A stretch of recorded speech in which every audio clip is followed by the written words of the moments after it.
Hola, bona vesprada. La veritat és que la directiva de l'Associació de Juristes Valencians, que estem aquí presents, estem molt emocionats. En primer lloc, perquè és la primera volta que ens donem un premi, no?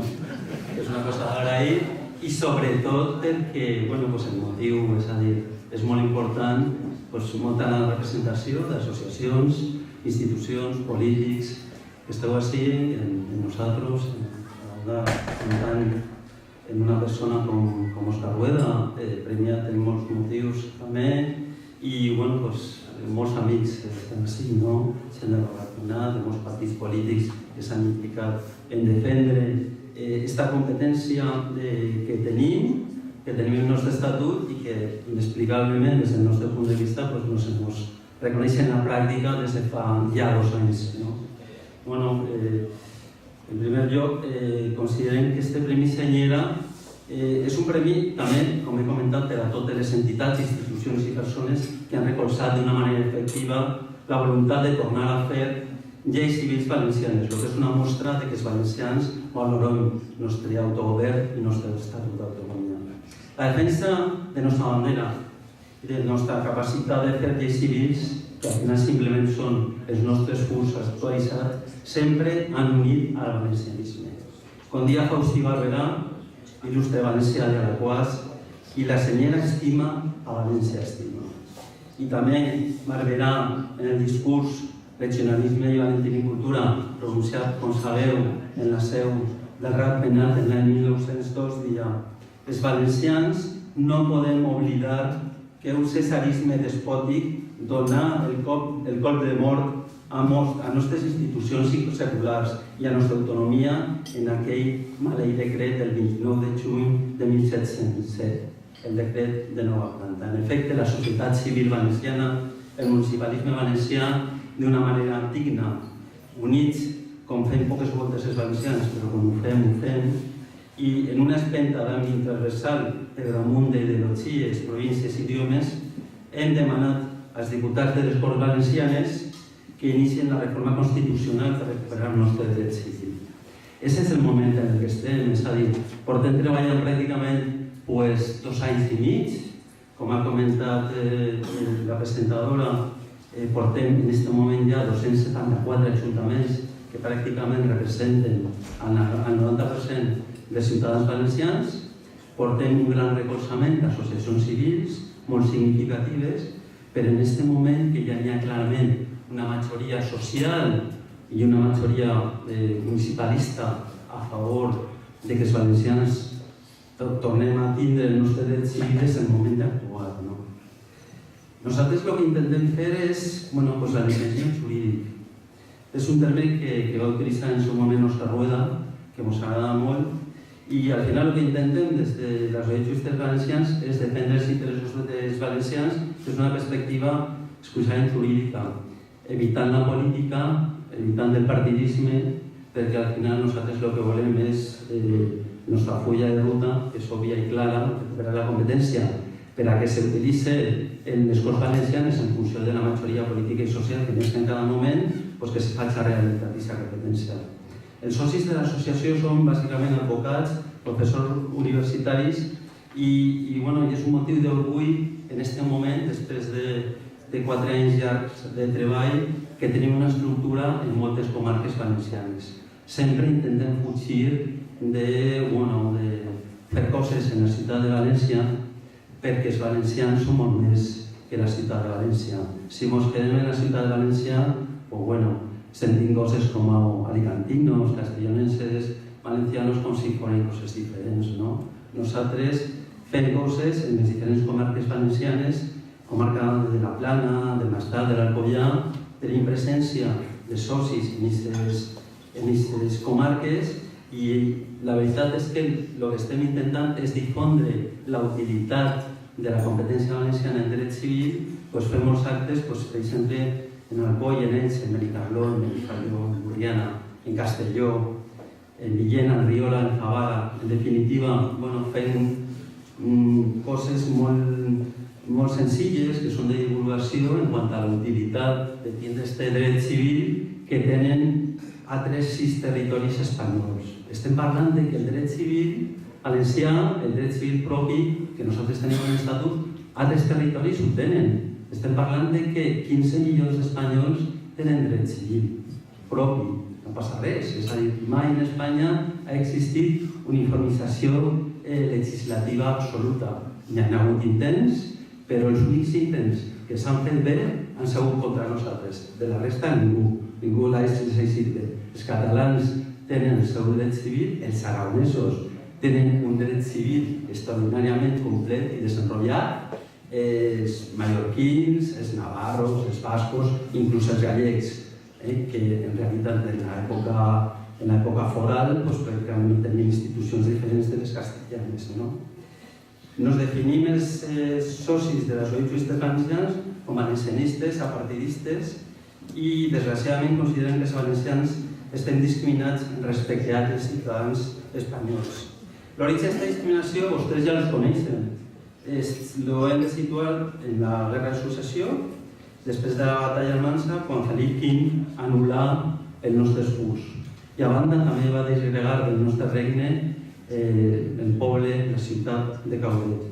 Molts caudetans volen tornar a ser jurídicament valencians, perquè ells de cor així no s'ho senten. És curiós recordar que Felip V va anul·lar el nostre fus, tancar Nostra Senyera en un arca, separar Caudet del regne i llevar caràcter oficial a la llengua valenciana. Per supost, nosaltres, com a juristes valencians, el que volem també és que n'hi hagi una utilització del valencià en l'administració de justícia, simplement perquè correspon normalitzar l'ús de la llengua que utilitzem els valencians normalment en els tribunals. Qui millor lloc per a defendre en la teva pròpia llengua. Sempre que hem pogut, els valencians hem reclamat els nostres ús. Vaig a posar-ho en exemple. Quan les Cortes de Cádiz demanaren a l'Ajuntament de València el que els valencians podien incorporar a la futura Constitució de Cádiz de l'any 1812, els regidors valentins ho tingueren clar. Agarraren 2 volums dels fus, ficaren una carta que deia volem el que diuen nostres fus. És a dir, digueren als constituïts de la Constitució de Cádiz que el que volíem era recuperar el nostre autogovern. Encara que no es tenen cas, però demanar.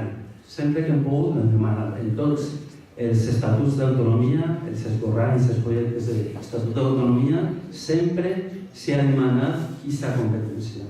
Generacions de valencians, polítics, historiadors, juristes, han exigit la recuperació del nostre propi dret civil, com tenen altres 15 milions d'espanyols no castellans. I això per fi cristal·litzar després de la reforma de l'Estatut de l'any 2006 en 4 lleis. Davant les que se presentaren recursos d'inconstitucionalitat, primer per el president Zapatero i després per el president Rajoy, qüestionant no el contingut de les lleis, que seria legítim en un moment donat, sinó qüestionant el que era la capacitat de dictar aquestes lleis, quan això estava arreplegat en el nostre estatut. Quan aquesta competència va ser votada en el Congrés dels Diputats en una gran majoria, ells inclosos, és a dir, Zapatero i Rajoy votaren a favor de la reforma de l'Estatut, que l'eix d'aquesta reforma era precisament això. A banda de la capacitat de decisió de l'esforç per part del president de la Generalitat, el més important era, òbviament, tornar a tindre aquesta capacitat en dret civil. Després d'estar 2 anys treballant, el passat 5 de març anaren molts representants de la societat civil a presentar en el registre d'entrada de les Corts una proposta de reforma constitucional. Aquesta proposta de reforma constitucional l'únic que pretén és modificar una part no rellevant de la Constitució per a recuperar ja aquesta competència. I afectarà exclusivament als valencians. Nosaltres hem parlat en tots els partits polítics en representació i en molts sense representació en les Corts Valencianes per aplicar-les el motiu d'aquesta proposta. Aquesta proposta està recolzada pels 8 col·legis d'advocats valencians, per les facultats de Drets de la Universitat de València, de Castelló i d'Alacant, per moltíssimes institucions culturals, com per exemple l'Oracle. per moltes associacions empresarials, com per exemple l'Associació Valenciana d'Empresaris, per tots els sindicats, els importants i els no tan rellevants. I pensem que aquesta és l'única manera, des de la societat civil, ficar d'acord als partits polítics per a presentar aquesta proposta de reforma, perquè en la Constitució espanyola se possibilita que les assemblees legislatives de les comunitats autònomes puguen demanar aquesta proposta de reforma. Hem de tindre en compte que és l'única manera de poder tornar a recuperar aquesta competència que estigui vigent en el territori valencià durant 8 anys, entre el 2008 i el 2016. El motiu d'aquesta reclamació, com sabeu, és que 3 sentències del Constitucional, dictades en el passat any 2016, han convertit en irrisòria i en la pràctica inconstitucional aquesta competència estatutària, el que impossibilita la pervivència de les normes valencianes d'unions de fe, de custòdia compartida o també la del règim econòmic matrimonial, que la disposició més popular d'aquesta llei precisament és la que establia la separació de béns com a règim econòmic matrimonial subsidiari. Ara mateix aquesta possibilitat de quanticar-se que t'apliquen directament, com sabeu, la separació de béns s'ha anul·lat, tornem a casar-nos en ganancials i això implica que fer aquesta escritura costa una quantitat de diners.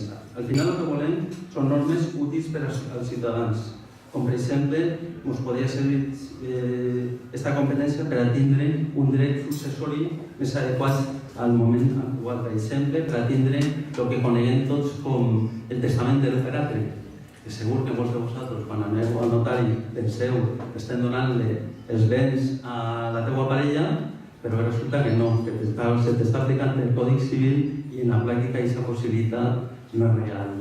El que estaria molt bé, si tingueren la competència, és que tingueren el que es coneix com un testament mancomunat, és a dir, que va el matrimoni i fa en un únic document aquesta successió en favor de la fe. Podria també, per exemple, eliminar-se figures que al final estan impossibilitant que dones el patrimoni empresarial al fill que està més preparat per aportar un negoci. Això és una cosa que afecta, per exemple, molt a les empreses familiars perquè fan que moltes d'elles, desgraciadament, no passen el relevo generacional. És a dir, necessitem els valencians tindre una competència com tenen molts dels nostres veïns per estar en igualtat de condicions. Nosaltres no estem reclamant els antics furs, estem reclamant una actualització d'aquesta competència per a donar una resposta social i moderna als problemes que ara mateix tots tenim, en definitiva. Aquestes i moltes altres qüestions podrien tindre una solució si s'aprovara la nostra proposta de reforma constitucional. Recordem, en qualsevol dels casos, que els valencians tenim dret civil, és a dir, totes les relacions constituïdes durant la vigència de la llei de règim econòmic matrimonial, custòdia compartida i unions de fet continuen vives. És a dir, estem parlant de 300.000 valencians que seguim tenint dret civil aplicable. Per exemple, tots els que vos casareu entre l'1 de juliol del 2008 i el 31 de maig del 2016, que potser algú no ho sap, continua en separació de béns. Desgraciadament, ens ha passat molt això, que no tenien consciència de lo que tenien. Per exemple, els que van obtenir una custòdia compartida durant la vigència de la llei, que estem parlant de 15.000 valencians, lo continuen tenint. I els que van conviure durant la vigència de la llei d'unió de fet, també ho tenen, en definitiva. És a dir, ara mateix, després de 3 segles, els valencians, en la pràctica, seguim tenint un dret civil viu. Per això, nosaltres, de broma i en sèrio, estem a favor de la pervivència dels matrimonis valencians, com a mínim els constituïts entre el 1 de juliol del 2018 i el 31 de maig del 2016. Que a ningú se l'ocorrisca per algo sense preguntar-nos a l'associació de cristians.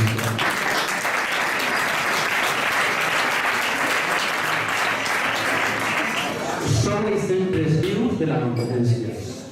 Ara mateix, durant molts anys, El dret valencià només s'estudiava en una assignatura de la carrera, que era l'assignatura Història de Dret, que normalment se donava en primera carrera. Ara mateix, gràcies a l'activitat legislativa entre el 2008 i el 2016, necessàriament els llibres de dret civil de tota Espanya han de parlar del cas valencià. I a banda han de parlar de tot el que estem fent entre tots. És a dir, gràcies a entre tots els que estem així, tenim una possibilitat de tancar per fi una ferida que dura més de 3 segles. Això s'ha fet per part de molts ajuntaments, de molts polítics, de molts partits, de quasi tots els ajuntaments. Ara diré que no. Però és molt important que això que tenim en el nostre estatut, que estem demanant, el que ens toca, ho defengam i que sigui realitat. És inexplicable que hagin passat 2 anys ja quasi i des de les Corts Valencianes, me dona la mateixa el grup que siga, no s'hagi iniciat aquesta possibilitat. És una cosa que no passaria, no sé, des de en Aragó o en Navarra, per ficar 2 exemples, esto no haurà passat. Perquè abans el president del govern de turno hauria llevat els recursos d'inconstitucionalitat com ho fan moltes voltes en la prèctica.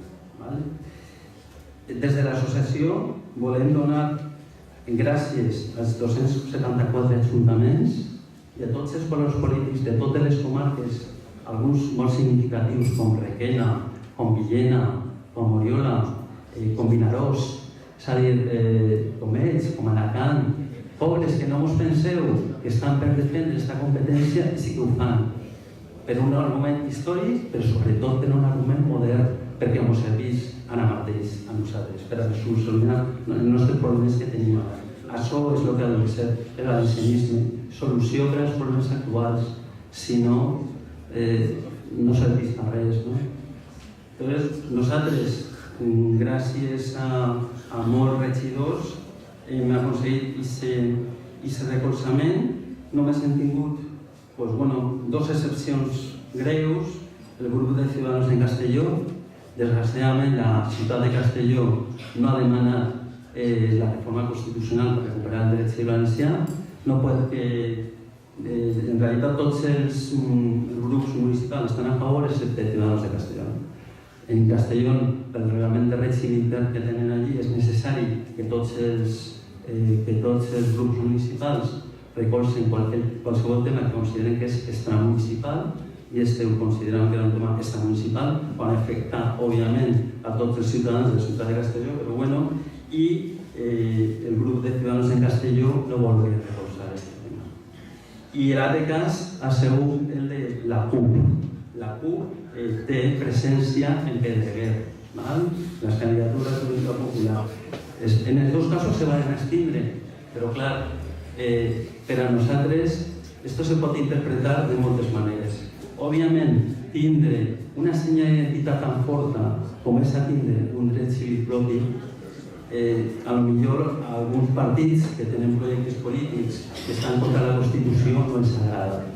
Nosaltres només lo denunciem, és a dir, no entenem el paper de Ciudadanos de Castelló, en aquest cas, i en alguns altres llocs, però en molts llocs, per exemple, el grup de Ciudadanos sí que ha votat a favor, però en aquest cas no, i ens dol molt per lo que supon, òbviament. I el cas de la CUP, que, poden entendre-lo des de la perspectiva, però ahí queda.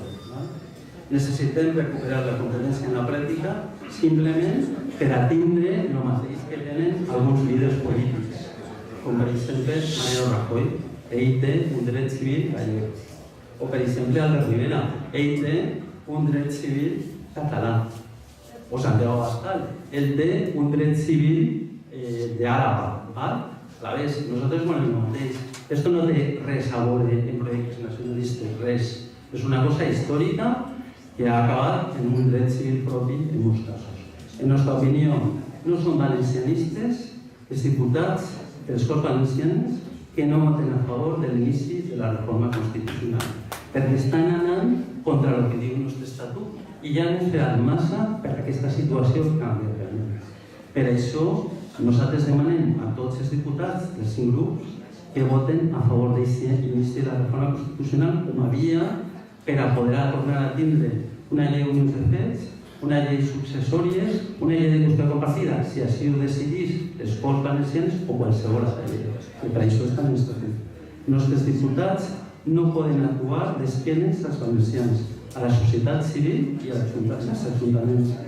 Els polítics són representants dels ciutadans i han de defendre el que vulguin els seus electors. Aquesta qüestió és una qüestió de tots els valencians i l'hem de resoldre nosaltres. No heu de ser una trista herència que els valencians de nostra generació passem als nostres fills. Ells som nosaltres, els que no volem ser menipots, els valencians del segle XXI, els que guanyem per fi Felip V.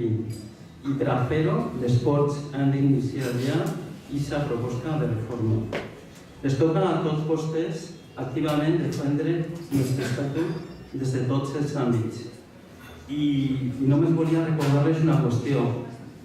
Quan anem a la plaça de l'Ajuntament de la ciutat de València, recordareu que en el centre n'hi ha l'estàtua de Guinatea. Recordeu que en la mà esquerra porta un exemplar del Fus. I aquest llibre que porta és el llibre de les llibertats civils valencianes en el seu moment. És a dir, és el moment de fer efectiu això que Guinatea va fer fa molts segles, és a dir, recuperar el que ens lleva el valencians, dignitat, unitat i espenta. Gràcies.